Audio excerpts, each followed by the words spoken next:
Abramos a palavra de Deus no Evangelho de Marcos, no capítulo 1. Nós hoje faremos a leitura do segundo evento que marca em Marcos o início do ministério do Senhor Jesus. Semana passada nós já tratamos sobre o capítulo 1 até o verso 8, onde vimos ali o ministério de João Batista. João, então, introduzindo ali o ministério do Senhor Jesus. E sabemos que os três eventos em Marcos que marcam o início do ministério do Senhor Jesus é a pregação de João Batista, o batismo de Cristo e a tentação. E nós também aprendemos que Marcos ele está escrevendo para os romanos, então o intuito dele é mostrar que Jesus é o Filho de Deus, porque os romanos eles tinham uma percepção de glória bastante mundana. Eles acreditavam que só deveriam seguir uma pessoa, admirar uma pessoa, se ela tivesse glória, tivesse poder, se ela manifestasse sobre os homens domínio. E como é que agora nós vamos pregar que o Salvador do mundo foi alguém, um carpinteiro, lá do norte da Palestina, que morreu numa cruz?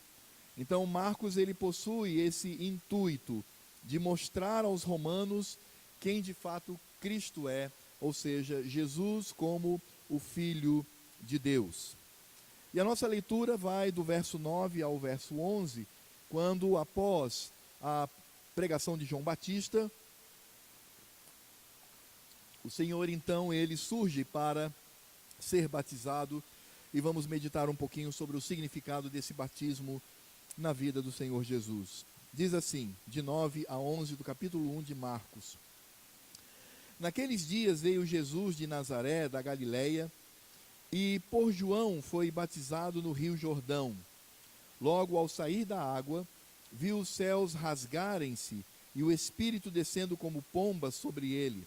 Então foi ouvida uma voz dos céus: Tu és o meu Filho amado, em ti me comprazo. Oremos. Senhor Deus e Pai, estamos com a Tua palavra aberta. Pedimos para que o mesmo Espírito que inspirou Marcos a escrever estas letras venha também, ó Deus, iluminar a nossa mente, o nosso coração e nos ajudar a compreender, ó Senhor, o que está revelado aqui. E que assim, ó Deus, guardemos a Tua palavra no nosso coração para não pecarmos contra Ti, para que sejamos, ó Deus, diferentes neste mundo tão mau, tão vil, tão tentador, este mundo que tenta nos engolir. Mas pedimos, ó Pai, para que o Senhor nos preserve na Tua graça e na Tua misericórdia, sobretudo amando a Tua palavra e compreendendo o que ela diz, e acima de tudo, obedecendo-a, ó Deus, porque esta é a Tua vontade.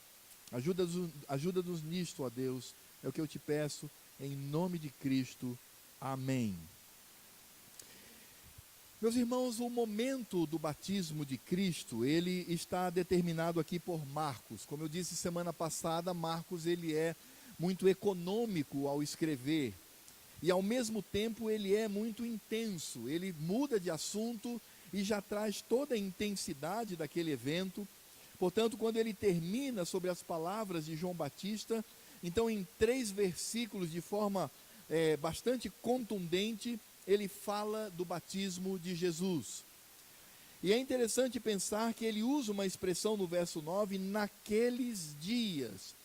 E essa expressão, naqueles dias, vai mostrar que, na verdade, Cristo aparece no momento em que João ele está exercendo o seu ministério. No momento em que João ele está ali pregando o arrependimento, batizando as pessoas no Jordão, e era também batismo de arrependimento, e assim ele estava preparando o caminho do Messias.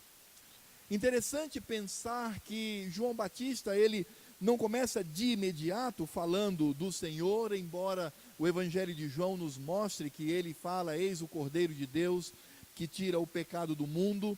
Mas é interessante também perceber que no Evangelho de João, João Batista reconhece com toda a contundência quem de fato é Cristo no momento em que o Espírito Santo desce sobre ele. Nós não podemos nos esquecer que João Batista e Jesus eram primos, eles eram da mesma família. E João Batista conhecia muito bem a Jesus. Eles devem ter convivido juntos durante muito tempo, podem ter brincado como criança.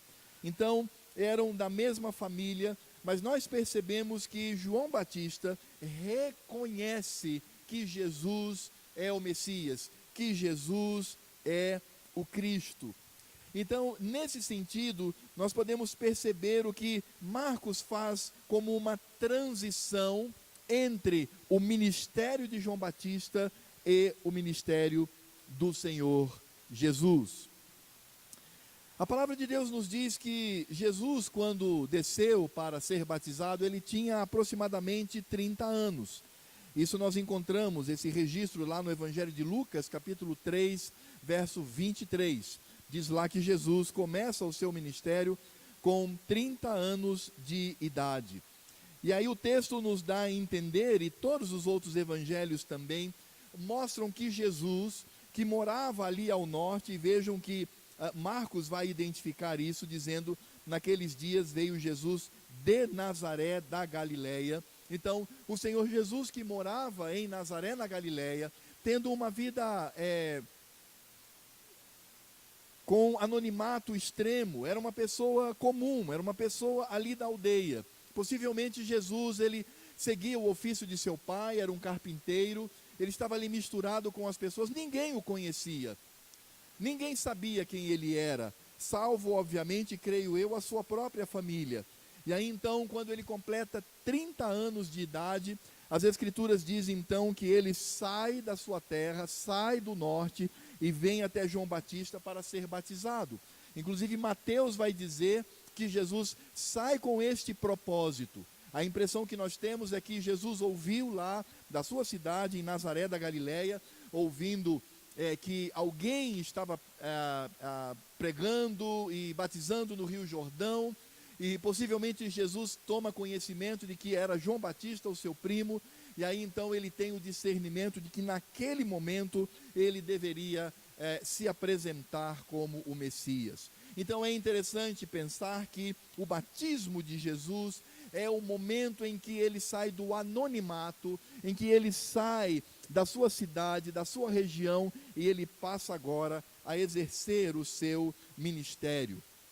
Jesus deve ter andado cerca de 160 quilômetros a pé, ou a cavalo, ou no lombo de um burro, ou de um camelo, não sabemos, mas possivelmente não, porque era um homem pobre, talvez no máximo um burrinho, e ele sai então da sua região, e ele vem até João Batista para ser batizado, e ali então há a manifestação do Messias, a manifestação do seu trabalho.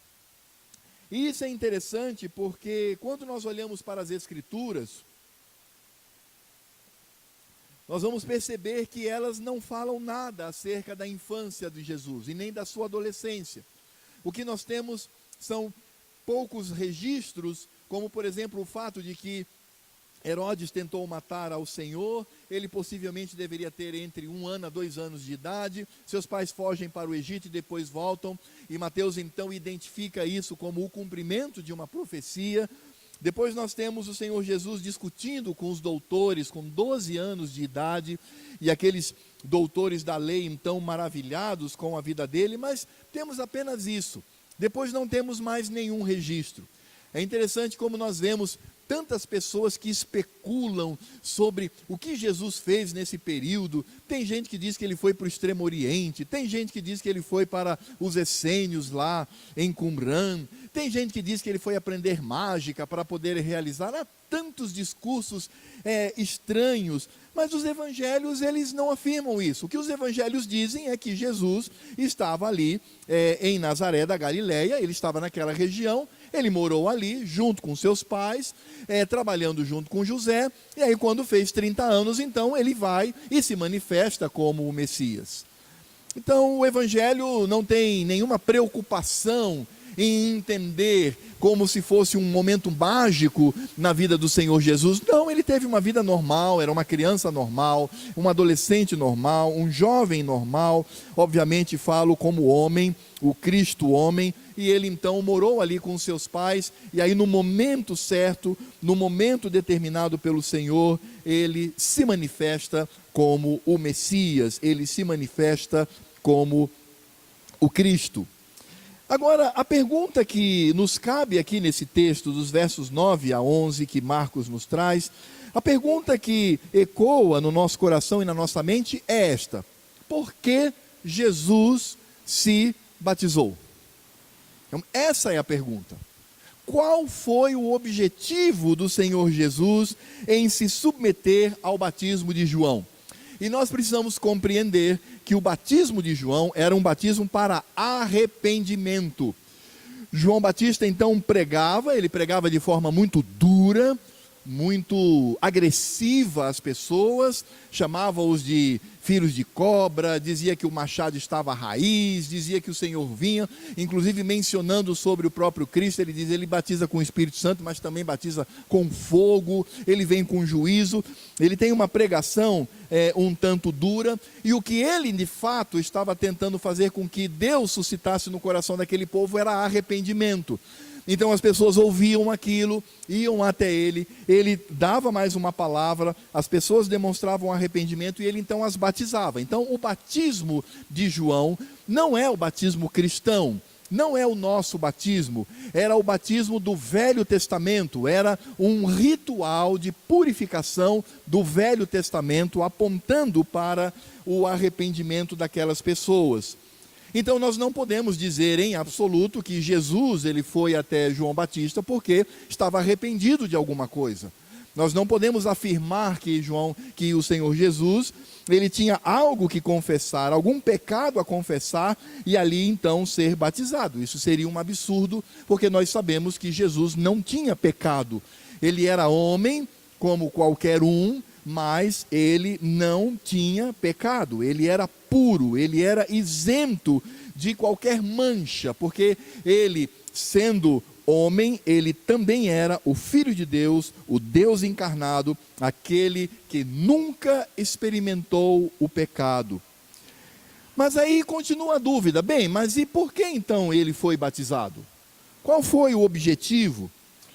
Alguns comentaristas dizem que Jesus ele foi batizado para dar exemplo, é como se ele fosse a João Batista e dissesse, olha, eu vou me deixar batizar aqui para dar exemplo, não só exemplo do seu batismo, mas eu mesmo vou assumir um batismo lá no futuro. Eu também, não necessariamente ele, mas os discípulos de Jesus batizavam também. Então é como se Jesus dissesse, olha, vejam, eu estou dando exemplo, vocês precisam se submeter a esse ritual. E é mais ou menos pensar que quando o Senhor Jesus diz que a todos deveriam se submeter ao batismo, essas pessoas elas deveriam imitá-lo. Bem, essa explicação ela é um tanto estranha, porque nós não vamos encontrar em nenhum lugar das Escrituras afirmando que Jesus ele se submete a um batismo, sobretudo de arrependimento, para de alguma forma dar exemplo, e isso traz dois problemas. Primeiro, é porque o batismo de João Batista era de arrependimento, então Jesus não podia se arrepender, e segundo é que o batismo de João não era o batismo de Cristo. Os irmãos se lembram quando Paulo encontra uma comunidade e diz assim, vocês foram batizados? Sim. Com que batismo? O de João. Então o que Paulo faz? Ele rebatiza todo mundo com o batismo de Cristo. Então isso soa um tanto estranho. Outras outros comentaristas dizem que Jesus, ele foi ali e se submeteu ao batismo, porque de alguma forma ele vai tomar o lugar do pecador. Então ele não tem pecado, ele é puro, ele é isento de qualquer mancha, mas quando ele se submete ao batismo, ele está ali tomando o lugar do pecador. Então nesse sentido, ele toma o lugar do pecador, se submetendo simbolicamente a um batismo de arrependimento. Bem, esse ponto poderia até ser razoável. Eu conheço bons comentaristas, bons pastores que acreditam dessa forma e pregam dessa forma, Mas eu ainda encontro um problema.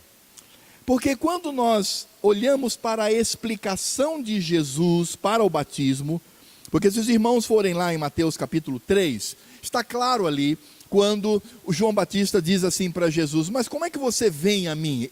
Eu é que deveria ser batizado por você. E aí a resposta de Jesus: olha, por enquanto, nesse momento, nós vamos cumprir a justiça, nós vamos cumprir a lei de Deus. Então, o próprio Senhor Jesus, ele demonstra que o que ele está fazendo ali é cumprir a justiça, cumprir a lei de Deus. Então, fica um tanto esquisito pensar que Jesus, ele está ali cumprindo a justiça, cumprindo a lei do Senhor, tomando ali naquele lugar, naquele ato, simplesmente o lugar daquele que deveria se arrepender e daquele que deveria segui-lo. Possivelmente poderíamos dizer que esse argumento de que Jesus ele toma o lugar do pecador e ele se submete então a esse batismo de arrependimento é muito parecido com o primeiro. A diferença é que no primeiro Jesus seria apenas um exemplo, um modelo, e no segundo ele toma o lugar do pecador. E meus irmãos, eu, apesar de perceber que há uma tentativa de se definir por que o Senhor Jesus ele foi batizado, mas eu tenho dificuldades com essas duas interpretações. Eu prefiro crer que de fato Jesus, ele cumpriu o que diz as Escrituras no Velho Testamento, e quando nós olhamos para as Escrituras do Velho Testamento, e quando nós temos uma visão de todo o ministério de Jesus, toda a sua vida nessa terra, aí para mim, sem dúvida, o que Jesus veio fazer foi demonstrar o seu ministério sacerdotal em público.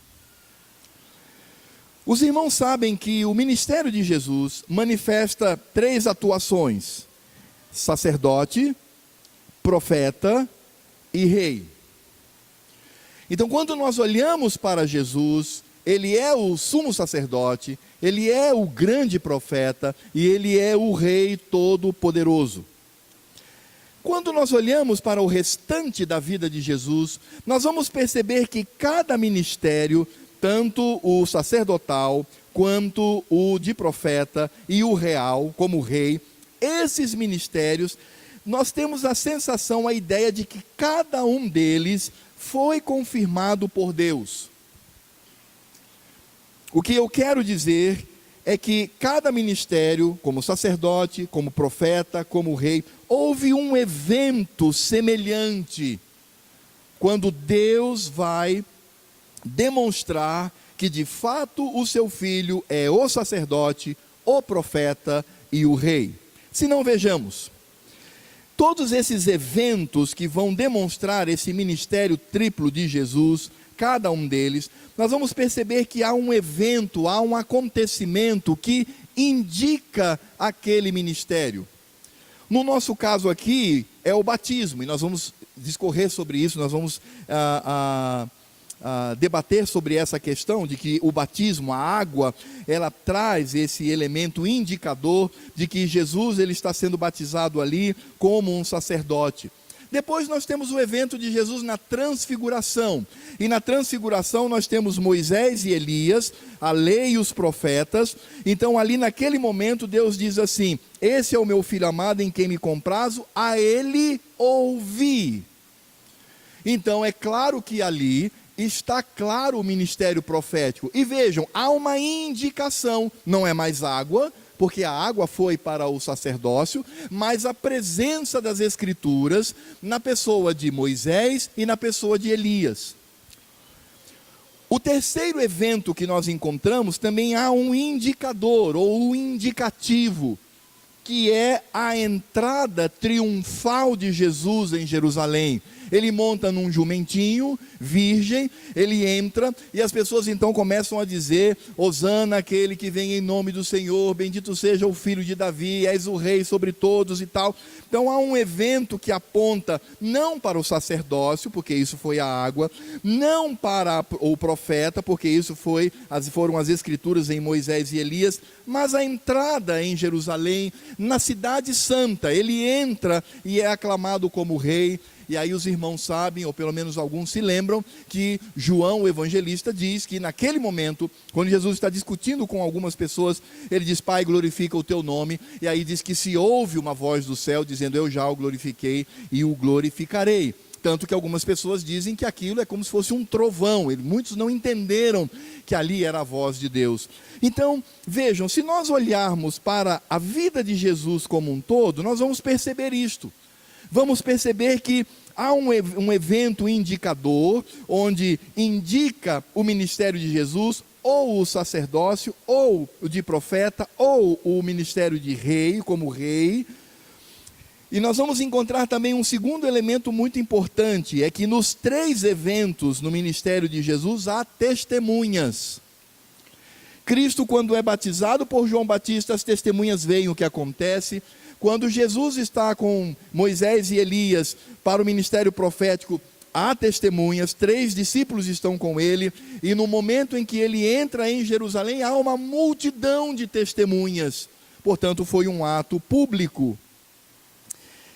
E há um ponto aqui muito mais belo, é que nos 3 eventos, não temos apenas uma prática que indicava o ministério, aquele ministério específico, não apenas foi um evento público com testemunhas, mas nos 3, Deus Pai fala do céu. É o momento em que Cristo se cala, ele fica em silêncio e se ouve uma voz no céu. Então, na entrada triunfal, um evento público com testemunhas, com um indicativo que é a entrada de Jesus em Jerusalém aclamado como rei, temos uma voz do céu que fala sobre glorificação. Na transfiguração, nós temos ali 3 testemunhas, e temos também ali um evento indicativo, que é Moisés e Elias, ali as escrituras, e o que acontece? Mais uma vez, Deus fala do céu. E o terceiro e último, que é o que nós estamos vendo aqui, nós temos um indicativo, que é o batismo, e nós temos então um evento onde a Trindade, ela toda participa, e nós temos Deus falando do céu. E vejam, são os únicos 3 eventos. Nem na cruz, quando Cristo está morrendo, Deus fala do céu, nem ali. Portanto, eu não tenho nenhuma dúvida, olhando, não apenas focando a narrativa do batismo de Jesus, mas olhando para toda a sua vida e eventos que se assemelham em algumas questões, eu não tenho nenhuma dúvida de que aqui o que nós temos é a manifestação do ministério sacerdotal de Cristo. Portanto, o primeiro ministério que Jesus apresenta em público é o sacerdotal. O segundo é o de profeta na transfiguração. E o terceiro e último, próximo à sua morte, é o ministério de rei. Bem, mas como é que nós podemos fazer um paralelo entre o que Jesus fez aqui e aquilo que as escrituras, elas nos ensinam? Abra a palavra de Deus lá em Levítico, capítulo 8. E agora nós vamos ver como existe uma conexão clara entre o que está acontecendo aqui e o que Deus instituiu no Velho Testamento. Abra lá em Levítico capítulo 8.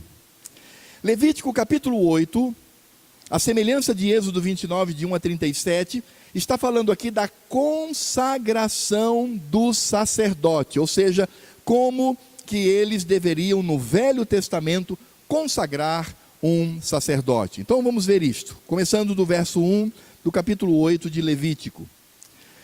Disse mais o Senhor a Moisés: toma Arão e seus filhos e as vestes e o óleo da unção, como também o novilho da oferta pelo pecado, e os 2 carneiros, e o cesto de pães asmos, e ajunta toda a congregação à porta da tenda da congregação.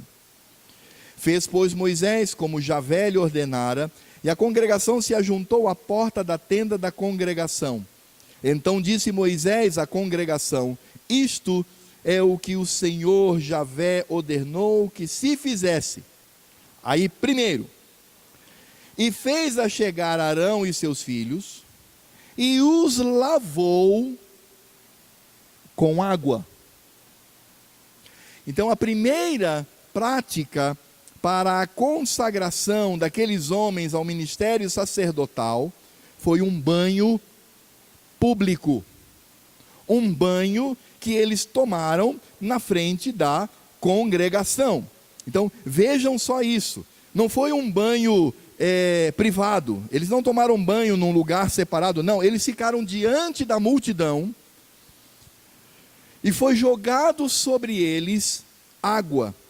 Então, essa é a primeira manifestação do ministério sacerdotal. Vamos seguir em frente. Diz assim a palavra do Senhor no verso 7.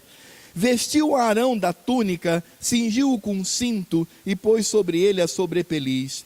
Também pôs sobre ele a estola sacerdotal e o cingiu com o cinto de obra esmerada da estola sacerdotal e o ajustou com ele. Depois lhe colocou o peitoral, pondo no peitoral o urim e o tumim. E lhe pôs a mitra na cabeça, e na mitra a sua parte dianteira, pôs a lâmina de ouro, a coroa sagrada, como Javé ordenara a Moisés.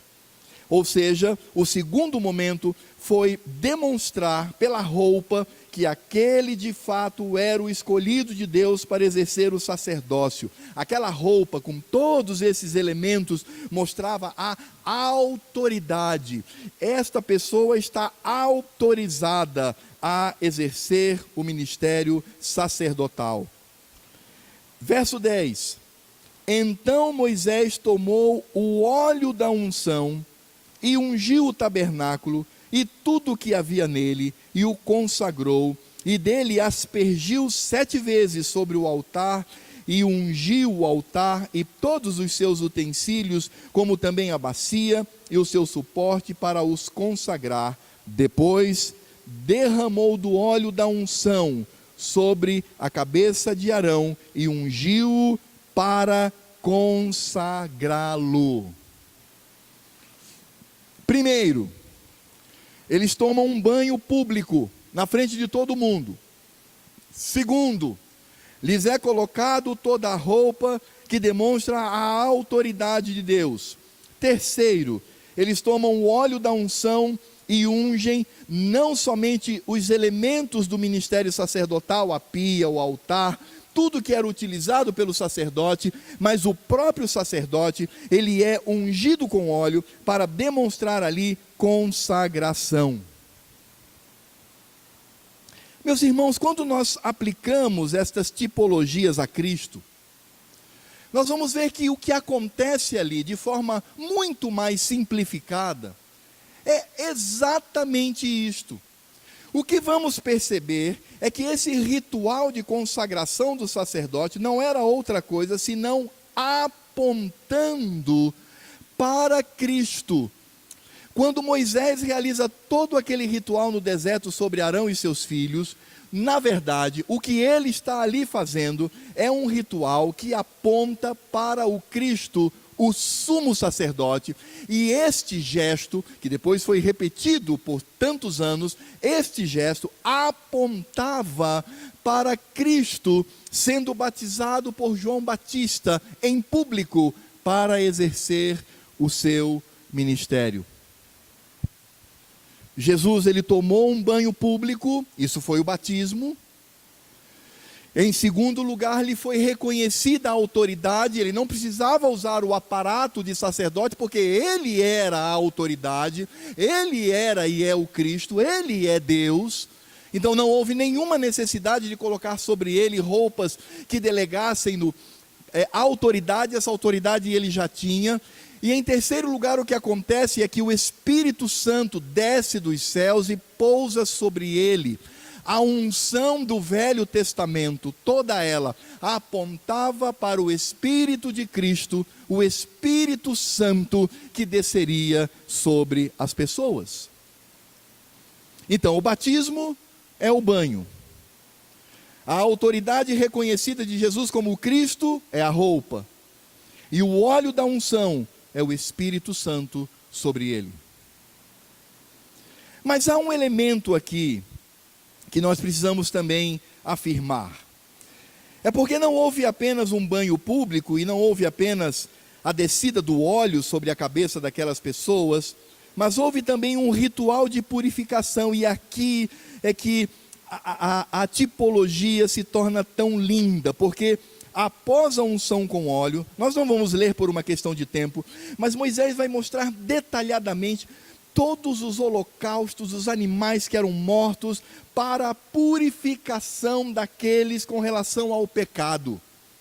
Sim, porque Arão era pecador, os filhos de Arão eram pecadores, todos os sacerdotes que vieram após ele, todos eram pecadores, eram imperfeitos, eram homens falhos, e eles precisavam desse quarto ritual, que era exatamente a purificação do pecado, ou seja, eles deveriam ser aceitos por Deus, e só seriam aceitos por Deus em Cristo, através dos holocaustos. Mas, meus irmãos, Cristo não precisava disso. Cristo não precisava de nenhum holocausto para perdão dos pecados, porque ele mesmo não tinha pecado, e ele mesmo, sendo sacerdote, é a propiciação. O que é lindo é que o sacerdote no Velho Testamento, que merecia morrer, ele merecia ser morto violentamente por causa do seu pecado, toda essa tragédia é transferida a um animal, a um animalzinho, a um cordeiro, a um carneiro, a um bezerro, é transferido para o animal. Esse animal é imolado, ele é imolado sobre o altar, e há todo aquele ritual, quando pegavam o sangue e colocavam na orelha, na mão, nos pés, e eles borrifavam o sangue daquele animal por todos os utensílios, borrifavam sobre os sacerdotes, dizendo: vocês devem ser aceitos por Deus através da remissão de pecados. Mas o que nós vamos encontrar aqui em Marcos é o Senhor dizendo do céu palavras que são tão claras: tu és o meu filho amado, em ti me comprazo, em ti tenho prazer, em ti tenho alegria, em ti eu percebo que o meu coração se enche de júbilo, porque és o meu filho amado, és aquele que não tem pecado. Por isso, neste ritual tão simplificado, porque veja, o ritual que Jesus passa está tão simplificado comparado com todos aqueles aparatos e todas aquelas cerimônias do Velho Testamento. O que Jesus faz é algo tão simples, ele já vem simplificando todo este processo, e esse ministério sacerdotal não necessitava dos holocaustos, porque o Pai tinha prazer nele. Jesus se apresenta, João Batista diz: não, eu é que tenho que ser batizado por você. Ele diz: não, mas pode batizar, nós vamos cumprir a justiça, nós vamos cumprir a lei.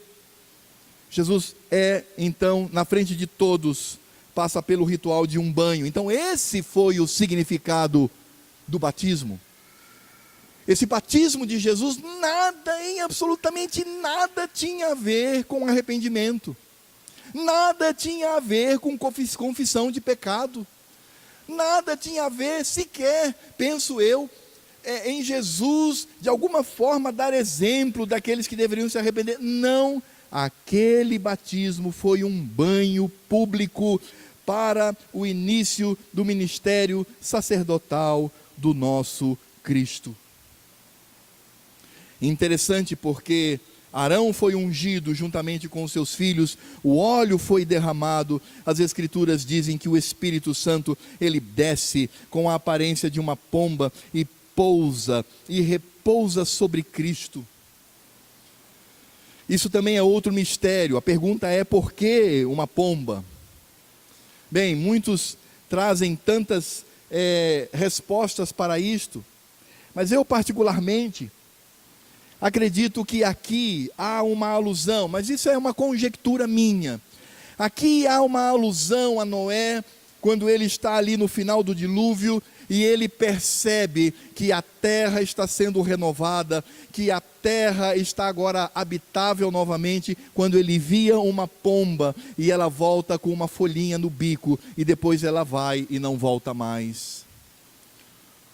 Porque a pomba lá em Noé trouxe esperança, trouxe o renovar da vida, trouxe o renovar deste mundo, trouxe a promessa de Deus, porque em Noé nós temos, no pacto do Senhor com o seu povo, nós temos a promessa de Deus, em que Ele não iria destruir o seu povo, mas o seu povo seria preservado por toda a eternidade, mesmo sendo pecador, mesmo sendo injusto, mesmo não merecendo, Deus iria preservar, e o animalzinho que se usa ali é uma pomba.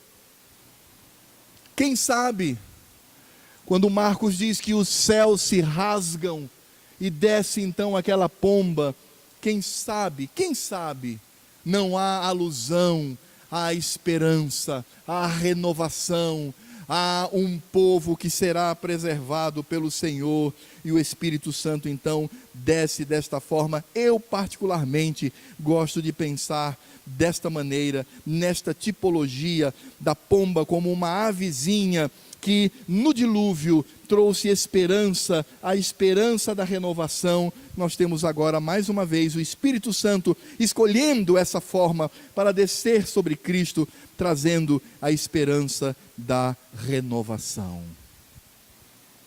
Cristo, o sumo sacerdote, Cristo, aquele que se coloca em nosso lugar como alguém que nos leva à presença do Senhor.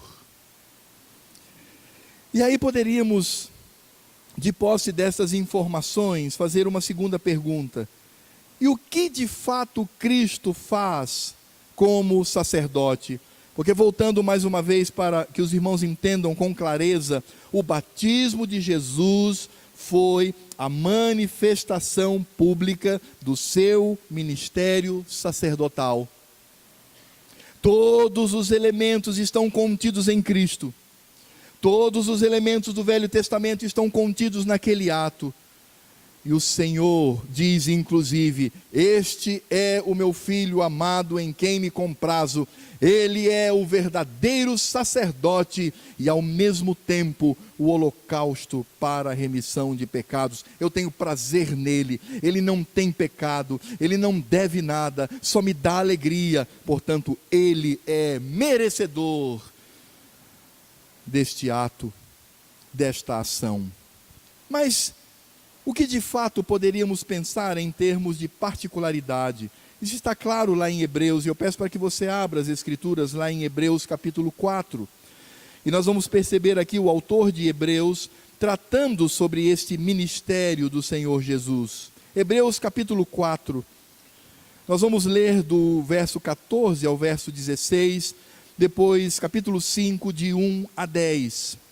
E vamos ver como o autor de Hebreus, ele nos traz esse ministério sacerdotal de Cristo e qual o seu significado para a nossa vida. Diz assim as Escrituras em Hebreus capítulo 4, vamos ler primeiro de 14 a 16, diz assim: tendo, pois, a Jesus, o Filho de Deus, como grande sumo sacerdote, que penetrou os céus, conservemos firmes a nossa confissão, porque não temos sumo sacerdote que não possa compadecer-se das nossas fraquezas, antes foi ele tentado em todas as coisas à nossa semelhança, mas sem pecado. Acheguemo-nos, portanto, confiadamente junto ao trono da graça, a fim de recebermos misericórdia e acharmos graça para socorro em ocasião oportuna. Irmãos, esses 3 versos, eles nos mostram que Jesus, ele se encarnou, ele tomou a nossa forma, a forma humana, ele veio para esse mundo, e as Escrituras nos dizem que ele padeceu, ele viveu a nossa fraqueza, ele passa a conhecer a nossa fraqueza. Portanto, Jesus é o nosso sumo sacerdote, porque ele sabe da nossa debilidade, sabe que somos fraquinhos, sabe que somos pecadores, e ele então, sabedor disto, vivenciando inclusive a própria tentação, porque o autor de Hebreus diz isto: ele foi tentado, ele não tinha pecado, mas ele foi tentado pelo mal. Ele sabe das nossas debilidades. É por isso que o autor de Hebreus diz: conservemos firme a nossa confissão. E ele diz no verso 16: acheguemo-nos, portanto, confiadamente junto ao trono da graça, a fim de recebermos misericórdia e acharmos graça para socorro em ocasião oportuna. O quadro aqui é tremendo.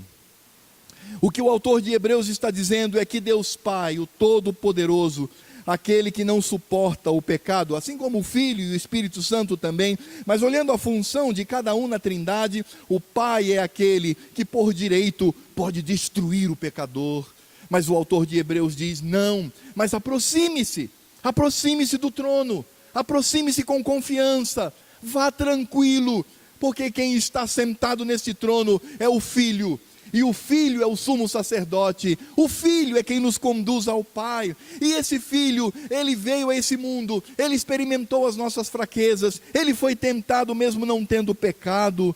Por isto, podemos ter uma vida tranquila, através do ministério sacerdotal de Cristo. O autor de Hebreus continua, a partir do capítulo 5, ele diz assim: porque todo sumo sacerdote, sendo tomado dentre os homens, é constituído nas coisas concernentes a Deus, a favor dos homens, para oferecer tanto dons como sacrifícios pelos pecados. O autor de Hebreus está falando aqui dos sacerdotes normais, daqueles pecadores que assumiram o ministério.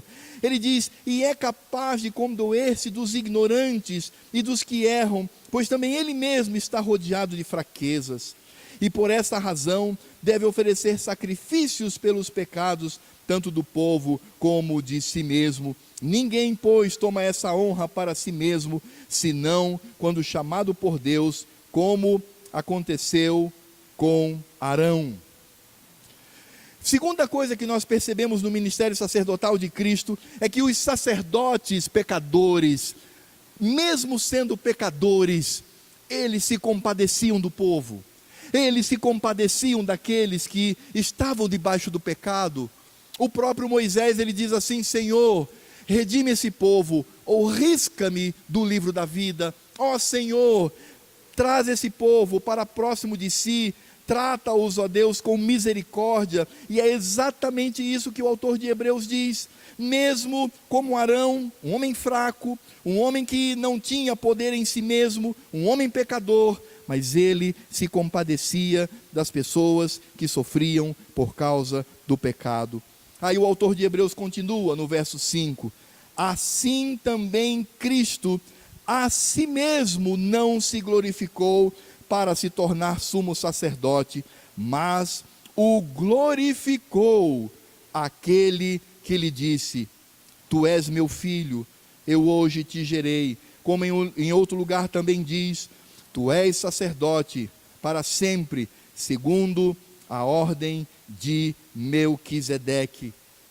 Terceira lição que Hebreus nos mostra quanto ao ministério sacerdotal de Cristo: Cristo não usurpou esse cargo. Cristo não chegou e disse assim: eu sou o sacerdote, eu sou o sumo sacerdote, eu fui enviado pelo Senhor. Ele poderia até ter dito isso, mas não o fez. Quem credenciou o ministério sacerdotal de Cristo foi aquele que do céu disse: este é o meu filho amado, nele eu tenho prazer.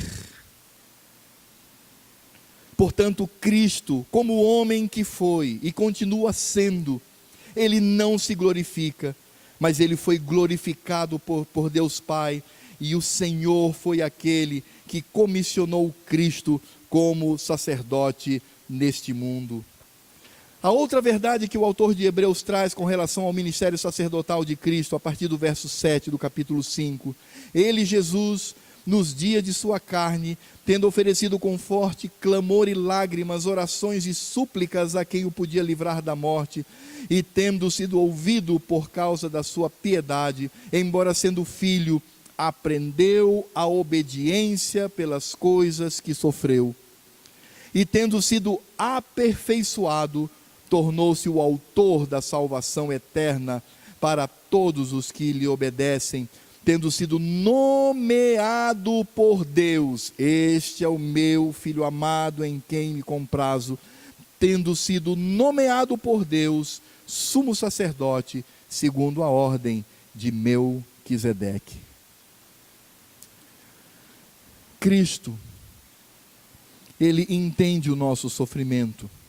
O argumento do autor de Hebreus é bem simples.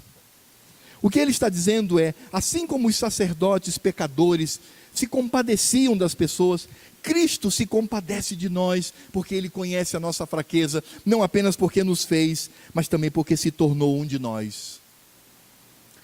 O ministério sacerdotal de Cristo é a garantia de que estaremos sempre protegidos pelo Senhor.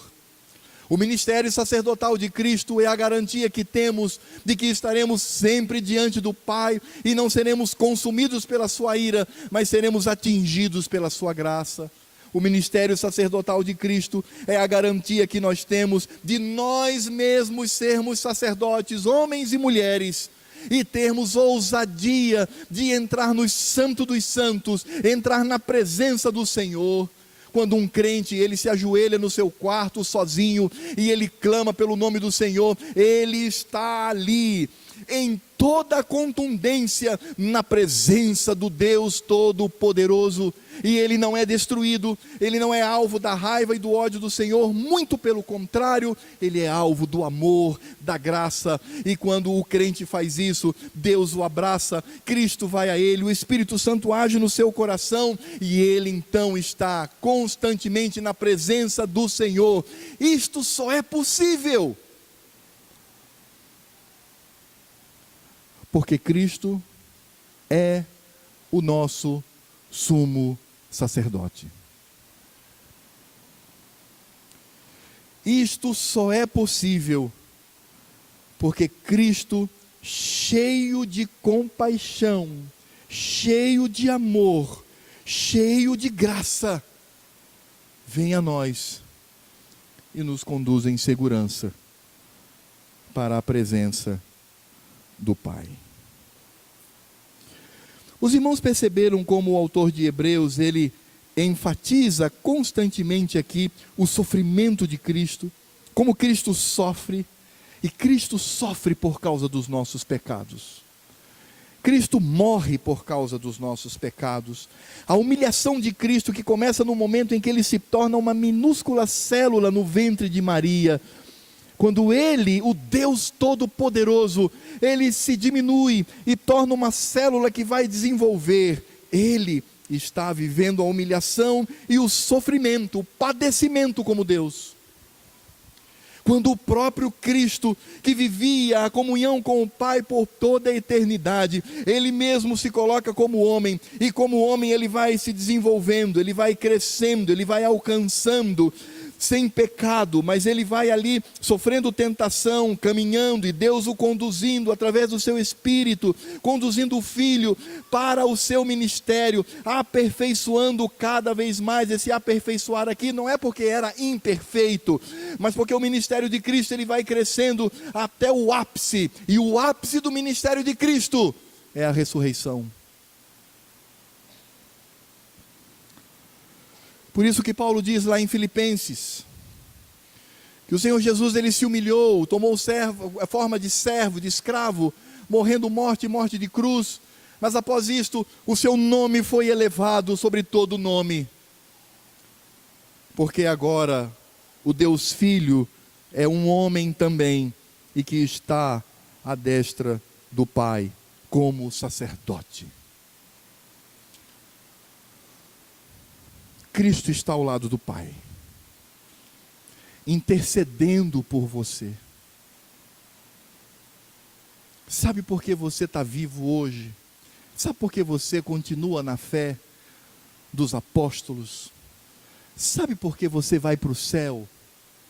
Sabe por que isso é uma garantia? Ninguém aqui precisa ter medo disto.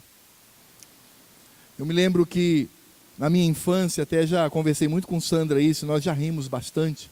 Eu lembro que no passado dizia assim: se Jesus voltar esta madrugada, o que será de você? Ora, o que será de você é que você vai subir com Ele. Porque Ele está ao lado do Pai, mencionando cada um pelo nome. Maria, José, Pedro, Francisco, Ele está ali, intercedendo por cada um.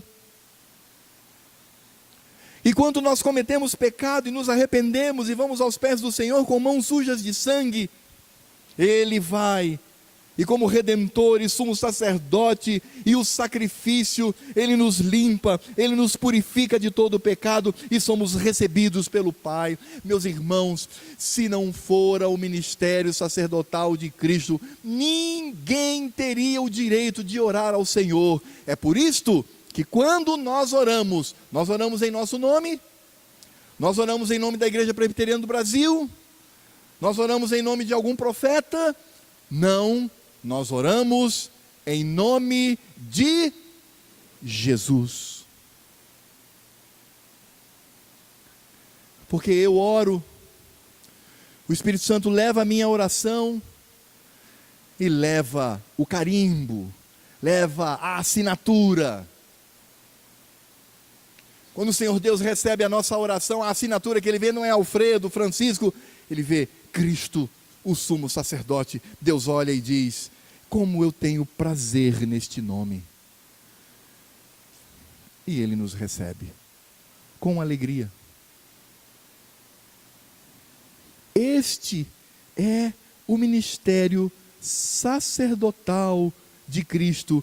E quando foi que este ministério deu início na vida de Cristo sobre essa terra, na sua segunda vinda? Aqui. Naqueles dias, veio Jesus de Nazaré, da Galileia, e por João foi batizado no Rio Jordão. Logo ao sair da água, viu os céus rasgarem-se, e o Espírito descendo como pomba sobre ele. Então foi ouvida uma voz dos céus: Tu és o meu Filho amado, em ti, meu Filho, me comprazo, e quem estiver em ti, eu também terei prazer. Irmãos, não é maravilhoso saber que Deus tem prazer na sua vida? Que Deus tem alegria por você? Que Deus o ama, o tem como filho, o recebe como filho? Isso tudo acontece porque nós estamos em Cristo Jesus. Por isso eu gostaria de fazer algumas aplicações esta noite para a nossa vida, pensando no batismo do Senhor Jesus e no significado disto para nós. A primeira aplicação, irmãos, é que Cristo, enquanto esteve nesse mundo, Ele foi humilhado e sofreu por nossa causa, por amor. Por isso, irmãos, não há nada que eu faça que seja suficiente o bastante para se comparar com o que Cristo fez por mim. Irmãos, nós precisamos aprender a amar a Jesus. Às vezes o nosso relacionamento com Cristo, ele é meio comercial, né? Tu me salvas, então eu me submeto. Eu creio que nós precisamos ser mais do que isto. Nós precisamos amar ao nosso Senhor, porque só Ele sabe, porque ninguém conhece o sofrimento alheio, ninguém conhece o que o outro está passando em termos de sofrimento. Ninguém conhece a dimensão do sofrimento de Cristo, pela sua humilhação, pelo que ele passou nessa terra, tendo seus pés sujos de poeira, de barro, suando, tendo limitações humanas, passando fome, sendo ele o Deus criador de todas as coisas. Ele fez isso por nossa causa, ele fez isso porque ele é o sumo sacerdote que encarnou. Por isso nós precisamos amar a esse Jesus, entender o seu ministério, entender o que ele fez e amá-lo profundamente. É por isso que quando eu estou na escola eu não colo na prova. É por isso que quando eu estou na escola eu não me envolvo em brigas. É por isso que quando eu estou na escola eu não me envolvo com aqueles coleguinhas da escola que só fazem coisas ruins, coisas pecaminosas, só falam coisas ruins contra as escrituras. Eu não faço isso porque eu amo o meu Senhor. É por isso que quando eu estou no meu trabalho eu não me envolvo em falcatruas, eu não fico remexendo as coisas para o meu deleite, para o meu bel prazer. Eu não faço no meu trabalho aquilo que é escuso, porque eu amo ao meu Senhor. É por isso que em casa eu sou o melhor marido, eu sou a melhor esposa, eu sou o melhor filho, eu sou o melhor pai, porque eu amo a Jesus, por tudo que ele fez por mim. O ministério sacerdotal de Cristo, irmãos, aponta para isso na minha vida. Nós também somos sacerdotes, em Cristo. Ele nos deu este privilégio. Por isso, irmãos, precisamos compreender que esse ministério demonstra que Cristo é o Filho de Deus, e nele o Senhor tem prazer, e em Cristo o Senhor tem prazer sobre a nossa vida, mesmo sendo pecadores, mesmo sendo fraquinhos, mesmo sendo falhos, mesmo sendo limitados, mesmo sendo às vezes teimoso, Deus nos ama. Porque há alguém que intercede por mim junto ao Pai. Meus irmãos, nós estamos seguros, nós estamos em paz, nós estamos tranquilos, porque somos protegidos pelo nosso sumo sacerdote, Cristo Jesus. Você está seguro. E eu acredito que nós não podemos compreender a dimensão do amor que Deus tem por nós. O que nós só podemos fazer é receber por fé esse amor e dizer: Senhor, muito obrigado. Porque possivelmente amanhã eu pecarei contra ti. Mas o Senhor há de me perdoar, porque eu tenho um sumo sacerdote que me ama, sabe das minhas fraquezas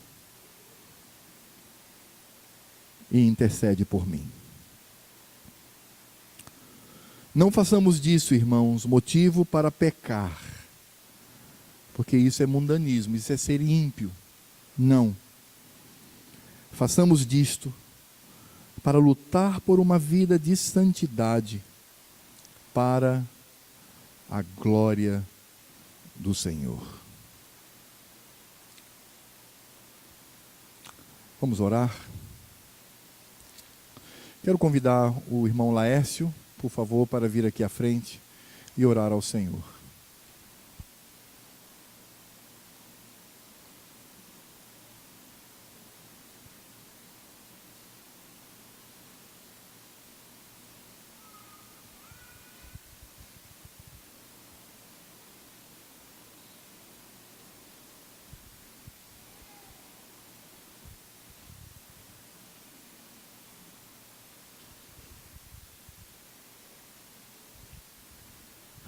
Querido Deus, te louvamos porque o Senhor é um Deus gracioso, misericordioso, que nos ama, que nos perdoa e que fala ao nosso coração.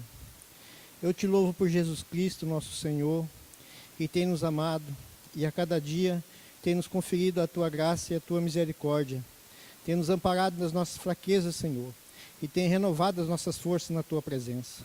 Eu te louvo, meu Pai querido, porque o Senhor tem nos dispensado essa casa, Senhor, essa igreja, para nós podermos congregar, Senhor, para nós podermos ouvir a Tua palavra, para nós, ó Pai, sermos edificados pelo poder do Teu Espírito, Senhor, através da pregação da Tua palavra.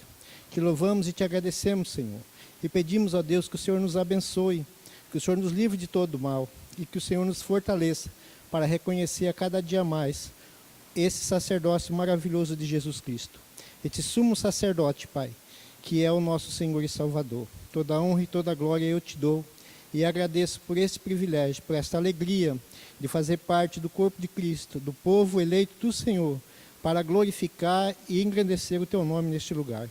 Bendito seja o nome do Senhor, desde agora e para sempre, em nome de Cristo. Amém.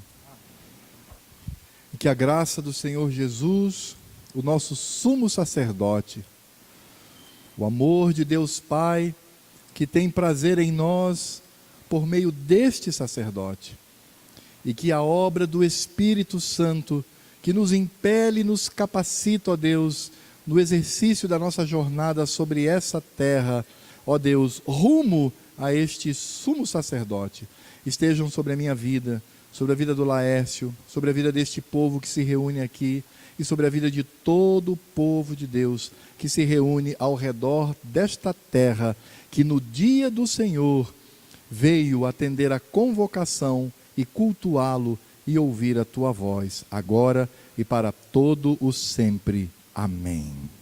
Deus abençoe, irmão. Meus irmãos, não saia ainda, por favor. Eu gostaria de conhecer aqui os nossos visitantes. Nós temos